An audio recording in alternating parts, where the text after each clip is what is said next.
Fatimata Aïnba, je suis directrice de Hello Food Sénégal. Je suis revenue au Sénégal depuis maintenant quelques années et j'ai fait mes études au Sénégal et en France, mère d'une petite fille de 7 ans. J'ai eu un diplôme en marketing et communication, j'ai travaillé en agence de commerce, j'ai travaillé ensuite dans une fondation et j'ai créé une société qui s'appelait Mediacel, qui est une société de services à valeur ajoutée. À l'époque, c'était en 2004, c'était il y a très longtemps, c'était des services de SMS. Alors vous envoyez un SMS, je sais pas moi, au 10, 20 pour savoir si votre petit copain vous aime, etc. C'était ce genre de choses-là. Et ça marchait très bien. Et puis bon, à un moment, je me suis lassée parce que je suis quelqu'un de très... qui se lasse très vite et j'aime les nouvelles choses. Donc raison pour laquelle je me suis aujourd'hui lancée dans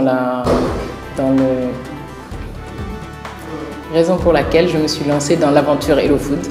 Parce que c'est ça le cœur de tout le groupe Rocket, en fait, c'est l'entrepreneuriat. Si vous n'êtes pas un entrepreneur dans l'âme, vous ne pouvez pas travailler ici. Ici, c'est vraiment tout le monde fait tout, à tous les niveaux. C'est pas parce que vous êtes un employé dans ce poste-là que vous ne pouvez pas faire autre chose.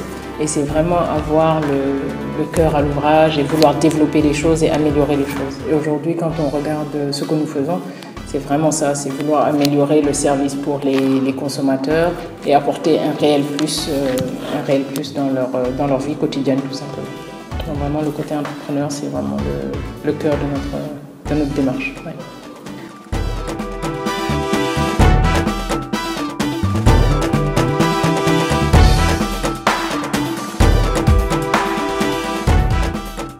Alors, Hello Food, c'est la grande aventure dans laquelle je suis depuis maintenant bientôt 2 ans.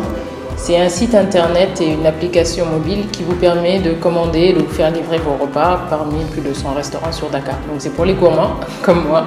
Et donc vous pouvez livrer, commander toutes sortes de cuisines, libanaises, sénégalaises, un peu de tout en fait. En fait, ce qu'on a fait, c'est qu'on est en partenariat avec les restaurants, tout type de restaurants, et ils acceptent ainsi de mettre leur menu sur notre site internet. Donc vous avez une petite faim et le food, c'est vraiment la solution la plus, on va dire, simple et rapide. En tout cas, c'est ce qu'on essaie d'apporter à notre consommateur, de lui livrer un repas chaud dans les meilleurs délais et accessible très simplement.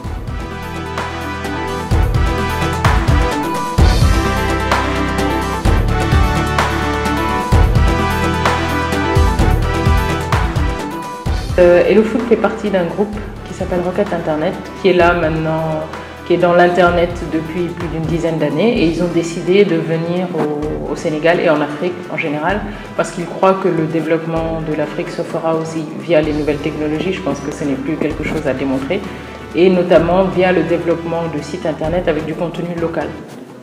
Aujourd'hui, vous avez par exemple au Sénégal donc Hello Food, vous avez aussi Carmoudi qui fait de la vente de voitures. Donc vous cherchez une voiture d'occasion, vous allez sur carmoudi.sn, vous avez ça. Vous avez Kaimou qui est ce qu'on appelle une place de marché. Donc vous avez un peu de tout. Tous les commerçants de Dakar sont sur Kaimou et vous pouvez acheter tout ce que vous voulez, une petite robe, des sandales, c'est comme vous voulez, même un mouton, on a un tabaski. Et enfin on a Jobago qui lui fait de la réservation de chambres pour les hôtels, maisons d'hôtes, etc. au Sénégal. Parce qu'en fait, on s'est rendu compte dans le domaine de l'Internet que le contenu en fait était surtout un contenu, on va dire, européen ou américain. Donc vous avez évidemment les gros mastodontes comme Facebook, Twitter, etc. Mais en local, vous n'avez rien. Et encore pire dans le domaine du e-commerce, aujourd'hui, un Sénégalais, il y a encore quelques années en tout cas, un Sénégalais qui voulait acheter une robe sur Amazon ou autre, c'était impossible, d'accord? Donc ça c'est en train de changer, on a plein de sites maintenant qui viennent remplir les contenus locaux, et donc aujourd'hui vous pouvez acheter tout ce que vous voulez sur internet ici au Sénégal. Et donc on essaie dans le groupe de participer à ce développement du contenu local pour satisfaire le consommateur africain.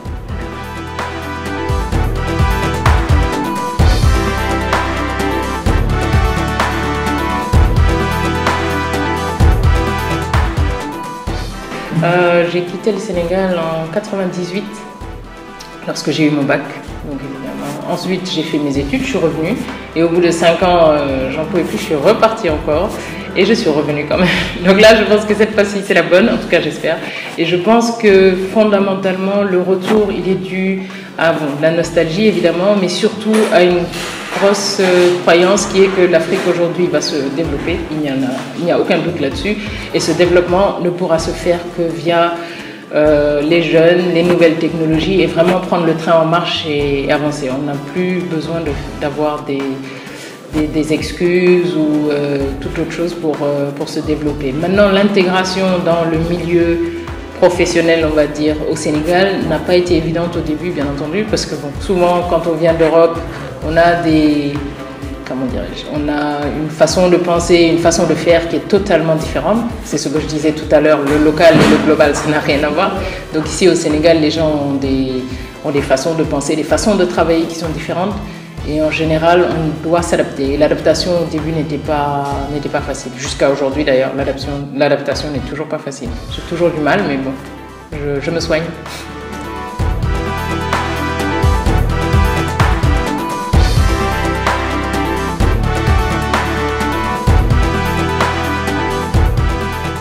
Ah oui, tout à fait. Déjà, bon, nous, le fait qu'on soit là, c'est un très très bon signe. Avant nous, il y avait Google.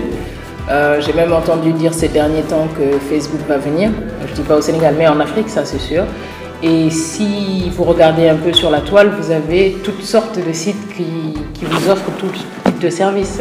Encore il y a 2 jours, j'ai rencontré quelqu'un d'un site qui s'appelait Sacanal, je crois, qui vous permet de commander vos condiments, vos denrées de première nécessité, on va dire, de tous les mois. Et ça marche très très fort. Donc aujourd'hui, les gens sont en train de changer, la mentalité des consommateurs sénégalais est en train de changer.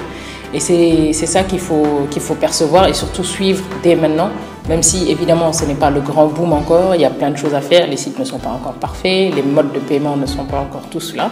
Mais je pense que d'ici quelques années, limite même quelques mois, ce boom-là sera réellement un nouveau mode de vie pour les consommateurs sénégalais.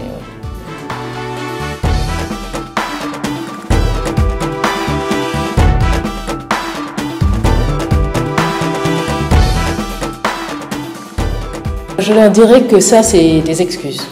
C'est vraiment, je ne veux pas dire que tout est beau en Afrique et tout est parfait, loin de là. Nous avons tous nos problèmes, nous avons notre réalité. C'est vrai qu'on a un taux de chômage pas possible, il y a de la pauvreté, il y a un problème d'éducation. Mais je me dis que pour toute personne, il faut d'abord se prendre en main et ne pas toujours se dire que ça ne marche pas parce que voilà, le président n'a pas fait ci, ou parce que l'économie, ou parce que X, Y, Z. L'autre jour, j'écoutais un Américain qui disait c'est facile de dire que j'ai pas d'argent parce que mon salaire est trop bas, oui parce que je voulais acheter ça et j'ai pas pu, etc. Mais est-ce que les gens se demandent ce qu'ils ont vraiment la capacité par exemple d'acheter? Vous voyez plein de gens et vous disent oui j'ai pas d'argent, je voudrais cette voiture. Mais si tu n'as pas les moyens d'acheter cette voiture, achète une voiture moins chère et puis c'est tout. Donc que les gens aussi apprennent à se prendre en main et accepte la réalité des choses, ce qui est un gros problème en Afrique. C'est une des choses d'ailleurs c'est le problème que j'ai souvent avec les gens, et surtout dans le milieu du travail. Les gens ont tendance à se replier derrière des excuses, tout le temps. Il y a toujours une raison. Il faut que les gens se prennent en main et prennent en main leur vie et leur destinée. Ce sera le seul moyen pour l'Afrique de se développer. Il faut qu'on prenne en main notre destinée. Et jusqu'à présent, on ne le fait pas. On commence, certains petits pays le font, comme le Rwanda par exemple, mais ce n'est pas tout le monde. Il faut qu'on arrête de tendre la main et de prendre des excuses et vraiment prendre notre destin en main et faire les choses par nous-mêmes et pour nous-mêmes.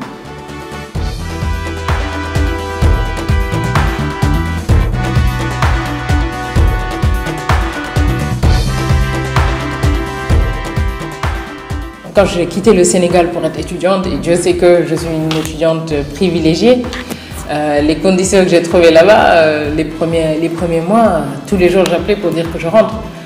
Parce que du jour au lendemain, justement, on vous met en face de vos responsabilités. En Europe ou aux États-Unis, les gens vous mettent en face de vos responsabilités. On vous envoie de l'argent, vous avez un budget. Si vous le dépassez et que vous n'avez plus d'argent, il n'y a pas un père, une mère, une tante qui va être là pour essayer de vous aider. Vous vous gérez vous-même. Donc effectivement, les gens se retrouvent dans des situations des fois complètement catastrophiques. Je ne sais pas combien de personnes j'ai hébergées moi quand j'étais en France parce qu'ils se retrouvaient sans maison. Et donc ils vivaient de maison en maison, ils allaient chez des amis, etc. Je pense que c'est quand même mieux d'être chez soi, dans ce pays, quoi qu'il en soit, comme dirait mon père, vous avez toujours un toit sur votre tête. Mais malheureusement, bon, Après, les gens, ils rêvent. Hein. C'est du rêve aussi qu'on vend. Les médias vendent du rêve tous les jours. Ils voient l'Europe, ils voient les États-Unis, ils se disent que c'est la panacée. Mais ce n'est absolument pas le cas. Moi-même, j'ai eu plein d'expériences complètement terribles. Et des fois, je me disais, mais c'est pas possible, je ne vais jamais m'en sortir. Une fois même, je racontais... Une fois pour un job étudiant, parce que j'avais vraiment plus d'argent, j'ai fait des ménages dans des hôtels. C'était horrible. C'était juste horrible. Mais voilà, parce que vous arrivez à un point où vous n'avez plus d'argent et vous savez que personne ne va vous en donner. Et il faut vivre, il faut manger, il faut payer la maison, il faut payer le loyer, etc. etc. Donc vous agissez en conséquence. Et ça, c'est un problème ici en Afrique. Les gens ne sont pas responsables.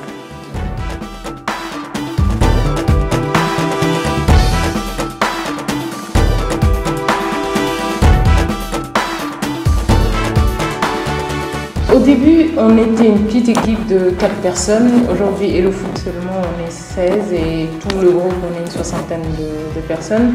Alors le recrutement, maintenant, c'est vraiment beaucoup du bouche à oreille et aussi parce qu'on est en train d'acquérir une certaine notoriété, donc on reçoit beaucoup de CV. Et en général, les candidats, effectivement, sont relativement jeunes. On a une moyenne d'âge aux alentours de 20-25 ans. Et c'est vrai que c'est quelque chose de très bénéfique parce que ça amène un esprit très vif. Très innovateur et c'est ce que nous recherchons chez Hello Food et dans tout le groupe AIG, c'est cet esprit vif et innovateur.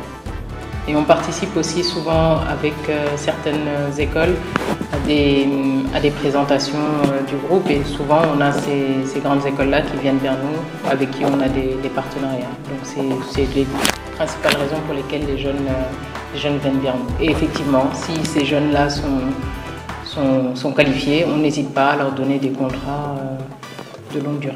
Ce n'est absolument pas un problème chez nous.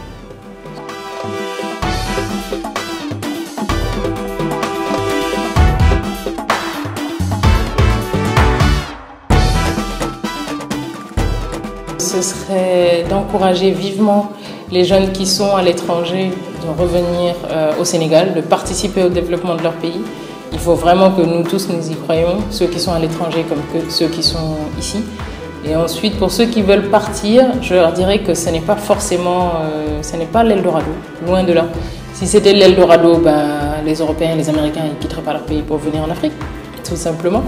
Donc d'y repenser à 2 fois et de vraiment d'abord penser à ce qu'ils peuvent faire pour leur pays.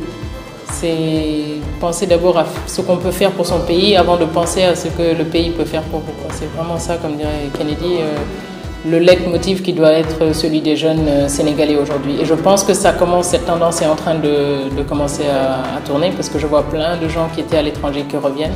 Nous avons des gens très qualifiés qui sont dans des services et dans des sociétés très importantes, Banque mondiale, FMI, etc. Et ces gens-là sont en train de revenir. Donc profitons-en, profitons de leur expérience, profitons de tout leur savoir-faire et bâtissons un Sénégal qui soit vraiment solide et qui se développe correctement.